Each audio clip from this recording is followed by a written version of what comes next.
4600, 14 14 14, 0060.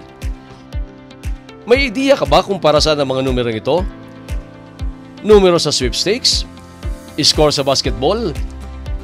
Pre, ito lang naman ang mga numerong karaniwang nakikita natin sa sako ng abono. Ano ba ang ibig sabihin nito? Mahalagang alam mo ito para tama ang uri ng abonong na ibibigay natin sa ating pananim. Ang unang numero ay ang nitrogen content ng abono. Ang pangalawa ay ang phosphorus at ang pangatlo ay ang potassium. Kilala rin ito bilang NPK o ang Big 3 nutrients na kailangan ng halaman.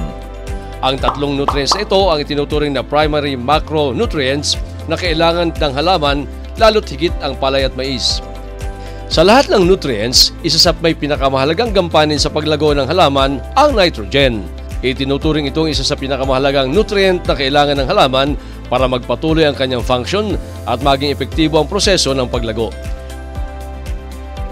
Malaki ang bahagi ng nitrogen sa chlorophyll production na kailangan sa proseso ng photosynthesis o paggawa ng halaman ng sarili niyang pagkain. Dahil dito, responsable ang nitrogen sa pagiging berde ng halaman, pagpapadami ng sanga at bunga, at pagpapaganda sa dahon nito. Kapag sapat ang nitrogen na nakukuha ng halaman, mas mayabong, mas malusog, at mas berde ang paglago nito. Ang paninilaw ng isang halaman ay sintomas ng kakulangan sa nitrogen. Kung mabagal ang paglaki nito at kakaunti ang sanga, senyales din na kulang sa nitrogen ang inyong pananim. Paano nga ba natin masisiguro na nakakakuha ng sapat na nitrogen ang ating mga pananim? May iba't ibang klase ng abono ang nababagay sa phase o sa bawat yugto ng paglaki ng halaman.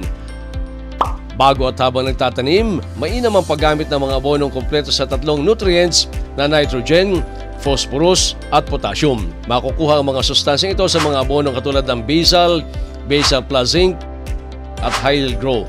Kakailanganin naman ng halaman ng urea super phosphate fertilizer habang ito ay aktibong lumalago.